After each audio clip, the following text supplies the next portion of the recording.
यह एक ऐसी दुनिया है जहाँ पैसों की कोई वैल्यू नहीं, यहाँ टाइम ही सब कुछ है। यहाँ अगर आपको कोई चीज खरीदनी है तो आपको उस चीज के बदले अपनी जिंदगी का कुछ टाइम देना पड़ेगा, तब जाकर आप उस चीज को खरीद पाएंगे। लेकिन इस दुनिया में एक अच्छी जिंदगी गुजारने के लिए आपके पास टाइम का होना भी जरूरी है, क्योंकि यहाँ जब किसी इंसान की एज 25 साल तक पहुँच जाती है तो उस इंसान के हाथ पर 1 साल का टाइम स्टार्ट हो जाता है। जिस पल काउंटडाउन 0 हुआ उसी पल वह इंसान खत्म। अमीरों के पास इतना टाइम था कि वह 1000 साल की जिंदगी भी जी सकते थे। अमीरों ने खुद के लिए एक अलग दुनिया बना ली थी जहां वो लोग एक सुकून भरी जिंदगी गुजार रहे थे, लेकिन वहीं दूसरी तरफ गेटो सिटी में रहने वाले गरीब लोग दिन रात मेहनत करके खुद के लिए टाइम कमाते थे, नहीं तो उनकी जिंदगी खत्म हो जाएगी। इन्हीं गरीबों की बस्ती में विल नाम का एक लड़का रहता था जिसकी घड़ी में सिर्फ 23 घंटे ही बचे थे। विल अपनी मॉम के साथ रहता था। अब क्योंकि 25 साल के बाद उम्र रुक जाती है, इसीलिए उसकी माँ 50 साल की होकर भी बहुत जवान दिख रही थी। आज विल की माँ का 50वां जन्मदिन था। विल अपनी मॉम का बर्थडे सेलिब्रेट करने के लिए पिछली रात ओवर टाइम करके एक शैंपेन की बोतल लाया था। यह देखकर विल की मॉम बहुत खुश हो जाती है और वो विल से कहती है कि मैं अपने पोतों को देखना चाहती हूँ, तुम किसी लड़की को डेट क्यों नहीं करते? जिस पर विल जवाब देता है कि इन सब चीजों के लिए टाइम किसके पास है। विल की मॉम ने उससे कहा कि इलेक्ट्रिसिटी बिल और बैंक से लिया हुआ लोन कल की डेट तक मुझे क्लियर करना होगा, नहीं तो हमें फाइन पड़ सकता है। इसीलिए अब मैं जा रही हूँ और कल रात तक सभी बिल्स और बैंक के लोन्स जमा करवा कर वापस आऊंगी। उसने कहा कि मेरे पास सिर्फ 3 दिन का टाइम है। इलेक्ट्रिसिटी बिल और बैंक का लोन चुकाने में मेरे पास लगभग सारा टाइम खर्च हो जाएगा, इसीलिए कल शाम को तुम जरूर बस स्टॉप पर मेरा इंतजार करना, ताकि मेरा सारा टाइम खत्म होने से पहले मैं तुमसे कुछ टाइम ले सकूं। इस पर विल ने कहा ठीक है, मैं टाइम पर पहुंच जाऊंगा। जाने से पहले विल की माँ विल के हाथ को छूकर उसकी बॉडी में 30 मिनट ट्रांसफर करती है ताकि विल अच्छा नाश्ता खरीद कर खा सके। इसके बाद दोनों अपने अपने काम पर निकल गए। रास्ते में विल के पास एक छोटी बच्ची आती है। वो विल को एक कैप्सूल देकर विल से उसका थोड़ा सा टाइम मांगती है। विल मुस्कुराते हुए उस छोटी बच्ची को कैप्सूल में अपनी जिंदगी का 5 मिनट का टाइम दे देता है और वह चली जाती है। यहाँ हमें पता चलता है कि यह लोग अपने टाइम को एक कैप्सूल में स्टोर भी कर सकते हैं,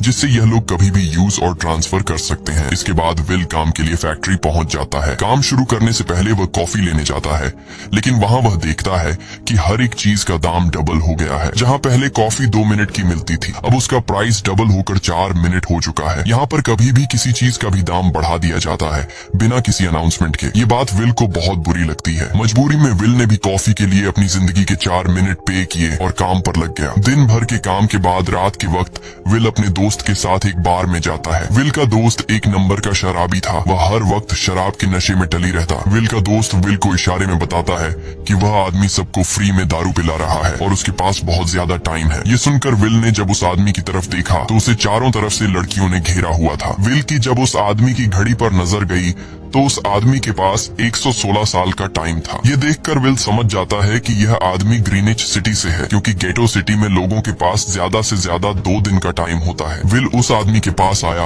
और उसे वार्न करने लगा कि यहाँ पर तुम्हें नहीं होना चाहिए था। यहाँ चोरों का खतरा है, ये लोग तुम्हें मारकर तुम्हारा टाइम चुरा लेंगे, इसलिए जल्दी से यहाँ से निकल जाओ। लेकिन वो आदमी विल की बातों को सीरियस नहीं लेता और उसे इग्नोर करके ड्रिंक करने लग जाता है। तभी उस बार में फोर्टिस नाम का एक गैंगस्टर अपने ग्रुप के साथ आया, जिसे देखकर सारे लोग बाहर निकल भागे। दरअसल यह शहर के सबसे बड़े गुंडे हैं जो लोगों से जबरदस्ती टाइम चुराते हैं। विल का दोस्त विल को पकड़कर ले जाने लगा, लेकिन विल ने जाने से इनकार कर दिया और वहाँ एक कोने में छिपकर सब कुछ देखने लगा। फोर्टिस उस अमीर आदमी से उसका सारा टाइम लूटने आया था। फोर्टिस उस अमीर आदमी को चैलेंज करता है कि चलो पंजा लड़ाते हैं और जो हारेगा वह अपना सारा टाइम जीतने वाले को दे देगा। ये टाइम फाइट आर्म रेसलिंग की तरह थी, जिसमें 2 लोगों को एक दूसरे की कलाई पकड़नी होती थी। जिस भी इंसान की कलाई नीचे होती थी उसका टाइम घटने लगता था और वो टाइम उस आदमी के हाथ में ट्रांसफर होने लगता था जिसकी कलाई ऊपर होती थी। इस तरह जीतने वाला इंसान सारा टाइम उस दूसरे आदमी से अपनी बॉडी में स्टोर करके उसे मार देता।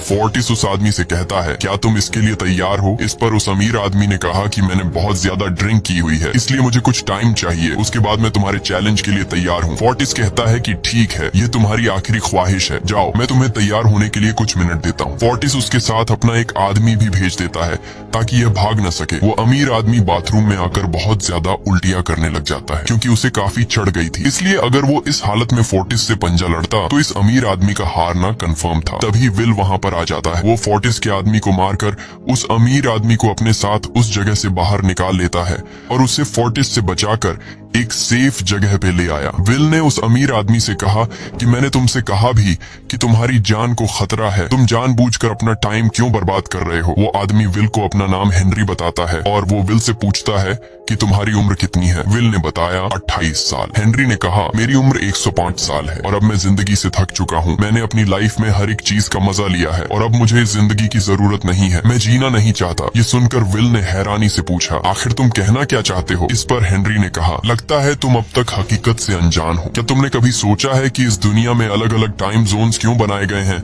आखिर क्यों तुम्हारे टाइम जोन गेटो में किसी भी वक्त चीजों के दाम और टैक्स बढ़ा दिए जाते हैं? दरअसल